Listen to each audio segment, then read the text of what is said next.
Hi guys, welcome to Supertoyz. இன்னைக்கு நம்ம பார்க்க போறது ஒரு எலக்ட்ரிக் பைக் தான். இன்னைக்கு இருக்கிற பெட்ரோல் ரேட்டுக்கும் பொல்யூஷனுக்கும் ஹைக்ல அஃபோர்டபுளா இருக்குது இந்த எலக்ட்ரிக் பைக்ஸ் தான். அண்ட் இது பார்க்கிறதுக்கும் நார்மல் ஸ்கூட்டர் மாதிரி தான் இருக்கும். இது உட்கார்ந்து ரைட் பண்ணி ஃபீல் பண்றதுக்கும் எக்ஸாக்ட்டா ஸ்கூட்டர் மாதிரி தான் இருக்கும். அது வேற ஒன்றும் இல்லை, ஹீரோ எலக்ட்ரிக் ஆப்டிமா HX தான். அண்ட் வாங்க இதோட ரிவ்யூ என்னன்னு பார்க்கலாம்.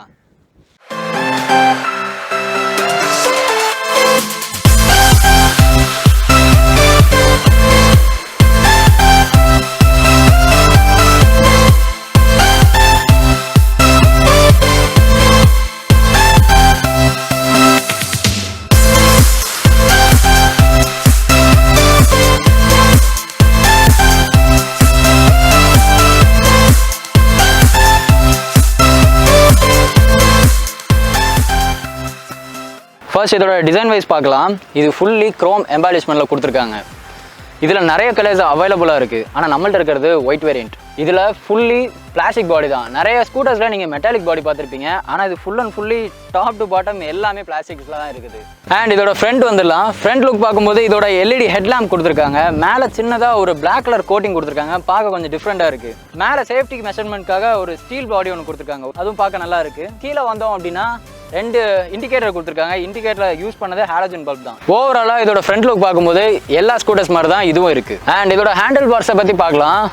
இது வந்து மற்ற ஸ்கூட்டர்ஸில் உள்ள மாதிரி ரொம்ப ஒய்டாக கொடுக்கல, காம்பேக்டாக கொடுத்துருக்காங்க. பிடிக்கிறதுக்கும் கொஞ்சம் நல்லாவே இருக்குது. அப்புறம் இதோட த்ராட்டில்ஸ் பார்க்கும்போது ஃபுல்லாகவே ரப்பரில் கொடுத்துருக்காங்க ரெண்டு சைடும். அப்படியே மிரர்ஸ் வந்தோன்னா ஸ்லிம் அண்ட் ஸ்லிக்காக பார்க்கறது கொஞ்சம் சூப்பராகவே இருக்குது. அப்புறம் இதோட இன்ஸ்ட்ருமெண்டல் கிளஸ்டர் பார்க்கும்போது பேட்டரி இண்டிகேஷன் கொடுத்துருக்காங்க, ஓடோமீட்டரும் கொடுத்துருக்காங்க. அதுக்கு கீழே ட்ரிப் மீட்டரும் கொடுத்துருக்காங்க. இது ஓவராலாக எல்லாமே டிஜிட்டல்லே கொடுத்துருக்காங்க. இதோட லெஃப்ட் அண்ட் ரைட் பார்த்தீங்கன்னா இண்டிகேஷன்ஸ் கொடுத்துருக்காங்க. அப்படியே சைடு வரும்போது ஃப்ரண்ட்ல இருக்கிற ஹெட் லேம்புக்கு அட்ஜஸ்ட்மெண்ட் கொடுத்துருக்காங்க. லோ பீம் ஹை பீம்கான ஸ்விட்சஸ் கொடுத்துருக்காங்க. அப்படியே கீழே பார்த்தீங்கன்னா ஹாரன் கொடுத்துருக்காங்க. ஹாரன் வந்து நீங்கள் நார்மல் பைக்ஸில் இந்த சைடு வச்சு தான் ப்ரெஸ் பண்ணுற மாதிரி இருக்கும். இது அப்படியே மிரர் பண்ணி இந்த சைடில் கொடுத்துருக்காங்க. இது ஒரு பெஸ்ட் எக்ஸ்பீரியன்ஸாக இருக்கும்னு நினைக்கிறேன்.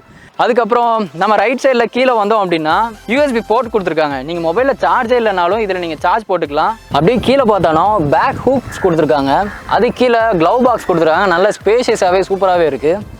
அப்படியே சீட்டு கீழே பார்க்கும்போது ரெண்டு சார்ஜிங் போர்ட் கொடுத்துருக்காங்க. அண்ட் இதோட சீட்டை பார்க்கும்போது கம்பெனிஸில் கொடுக்குற அதே சீட்ஸ் தான். இதோட குஷனிங்கும் நல்லா தான் இருக்குது. இதோட ரைடருக்கும் பில்லியனுக்கும் கம்ஃபர்ட்டாகவே இருக்குது. இதோட கிராப் ரெயில்ஸ் பார்த்தீங்கன்னா மேட் பிளாக்ல கொடுத்துருக்காங்க. பில்லியன் பிடிக்கிறதுக்கும் நல்லா இருக்குது.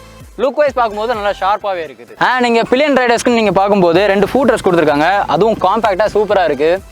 பின்னாடி ஃபேமிலி யூசேஜஸ்க்காகவும் ஒரு ஃபுட் ரெஸ்ட் கொடுத்துருக்காங்க. அண்ட் சைட் பாடின்னு பார்க்கும்போது அவங்க ரெண்டு கலரில் ஸ்டைப்ஸ் கொடுத்துருக்காங்க. கீழே அவங்களோட பிராண்டிங் கொடுத்துருக்காங்க ஆப்டிமா HXன்னு. ஸோ சைட்லேயும் நல்லா ஃபில் பண்ணியிருக்காங்க. ஸோ ரியரில் பார்த்தோன்னா ரியர் லைட் வந்து ஹாலஜனில் கொடுத்துருக்காங்க. ரெண்டு இண்டிகேட்டர்ஸுமே ஹாலஜனில் தான் கொடுத்துருக்காங்க. அப்புறம் காட் பார்க்கும்போது ஃப்ரண்ட்டில் நம்ம பார்த்த மாதிரி அதே காட் இங்கேயும் கொடுத்துருக்காங்க. ஸோ லுக் வைஸ் பார்க்கும்போது ஓவராலாக சூப்பராக இருக்குது. தென் டயர்ஸ்ன்னு பார்க்கும்போது 12 இன்ச்சஸில் கொடுத்துருக்காங்க. அண்ட் இன்னைக்கு வர ஸ்கூட்டர்ஸில் இருக்கிற மாதிரி டியூப்லெஸ் இதில் கிடையாது. இதில் பழைய மாடலில் வர டியூப் மாதிரி தான் கொடுத்துருக்காங்க.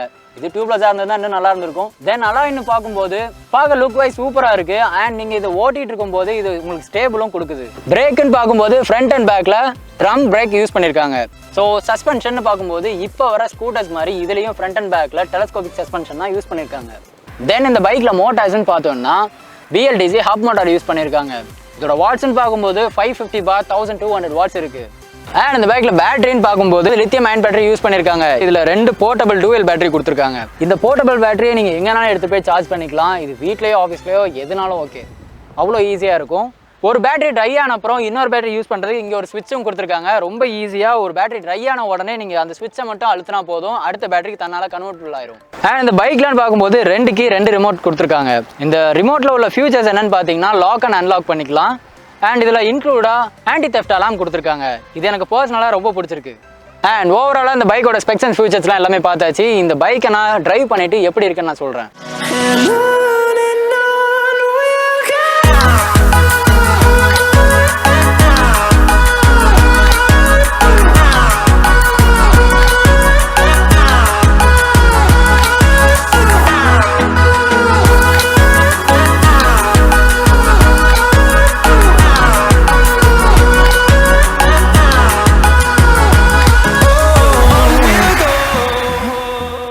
गाइस இது இப்போ நம்ம ரைட் பண்ணி முடிச்சாச்சு. இதில் என்னோட எக்ஸ்பீரியன்ஸ் இதில் என்னென்னா, இது மேக்ஸிமம் ஸ்பீடு வந்து 40 தான். ஸோ சிட்டிக்குள்ளே போகும்போது ஒன்றும் தெரியல. கொஞ்சம் அவுட்டர் வரும்போது 40ன்றது ரொம்ப கம்மி. இதில் பில்லியன் ரைடர் உட்காந்துருக்கும் போது பிக்கப் ரொம்ப கம்மியாக இருக்குது. இன்னொன்று ஸ்பீடுமே ஒரு 35 அவ்வளோதான் இருக்குது. அண்ட் இதோட கர்வ் வெயிட்னு பார்த்தீங்கன்னா 83 kgs இருக்குது. நார்மல் டேனிங்கில் சிட்டிக்குள்ளே திரும்புறதோ வைக்கிறதோ எனக்கு எந்த ஒரு ப்ராப்ளம் இல்லை. இது நார்மல் பைக்ஸ் மாதிரி தான் இது இருக்குது. ஸோ இதில் பிரேக்குன்னு பார்த்துக்கிட்டிங்கன்னா நீங்கள் நினைக்கிற மாதிரி அக்யூரேட்டாக இருக்காது. எதாக இருந்தாலுமே கொஞ்சம் அட்வான்ஸாகவே அப்ளை பண்ண வேண்டியதாக இருக்கும். இதுதான் நான் இந்த பைக்கில் ஃபீல் பண்ணுது. அண்ட் இதில் சஸ்பென்ஷன் பார்க்கும்போது speed break, potholes and பம்ப்ஸில் நீங்கள் ஏறி இறங்கும்போது கொஞ்சம் ஜர்க் இருக்குது. அது உங்களை ப்ரீமியமாக ஃபீல் பண்ண வைக்காது. எனக்கு அது ஆவரேஜாக தான் இருந்துச்சு. இதோட கிரவுண்ட் கிளியரன்ஸ்னு பார்த்தீங்கன்னா 140 mm இருக்குது. இதில் நீங்கள் நார்மல் ஒரு ஸ்பீட் பிரேக்கில் ஏறி இறங்கினாலும் உங்களுக்கு கீழே தட்டாது. பில்லியன் ரைடர் வச்சு நீங்கள் ஏறி இறங்கினாலும் கீழே தட்டாது. நார்மல் பைக்ஸ் மாதிரி தான் இதுவும் இருக்குது. இது எலக்ட்ரிக் பைக்ன்றதுனால நீங்கள் மழை பெஞ்சா ஏதாவது ஆமான்னு நீங்கள் கேட்கலாம். எதுவுமே ஆகாது. நார்மல் பைக்ஸ் மாதிரி இதுவும் போயிடும். ஸோ இதில் எந்த ஒரு இஷ்யூஸுமே இல்லை அதனால். அண்ட் இதோட டிஸ்அட்வான்டேஜ் என்னன்னு பார்த்தீங்கன்னா இதுக்கு வந்து ஸ்பேர் ஸ்பாட்ஸ் எங்கேயுமே அவ்வளோவோ கிடைக்காது, மோஸ்ட்லி இருக்காது. அப்புறம் இதோட ரீசேல் வேல்யூன்றது ரொம்ப போகாது, நார்மலாக இருக்கும். அண்ட் இந்த வீடியோவோட எண்டுக்கு வந்தாச்சு. இன்றைக்கி டேட்டுக்கு பெட்ரோல் விற்கிற விலைக்கு இது வெறும் 10 ரூபீல 110 km போகுது. அண்ட் இன்னொன்று இதில் வந்து பொல்யூஷனே இருக்காது. ஸோ அது உங்களுக்கு இன்னும் கொஞ்சம் பெட்டராக ஃபீல் ஆகும். இதை வந்து நான் யாருக்கு ப்ரிஃபர் பண்ணுவேன் அப்படின்னா லேடிஸ்க்கு ப்ரிஃபர் பண்ணலாம். ஏன்னா அவங்க ஸ்லோவாக போவாங்க. இன்னொன்று இதுக்கு அவங்களுக்கு ரொம்ப யூசேஜ் இருக்காது. அதுக்குன்னு ஜென்ஸ் எடுக்கக்கூடாதான்னு கேட்டால் எடுக்கலாம். எங்கேயாவது ஷார்ட் ரேஞ்சுக்கு எங்கேயாவது போகிறதுக்கு எடுத்துக்கலாம். இது ஈஸியாக ஹேண்டில் ஆகும். இது வரைக்கும் தான் என்னோட பாயிண்ட் ஆஃப் வியூவில் நான் எக்ஸ்பீரியன்ஸ் பண்ணது. அண்ட் இதே மாதிரி நெக்ஸ்ட் வீடியோவில் ஒரு நல்ல பைக்கோட உங்களை வந்து பார்க்குறேன். until then signing off, you and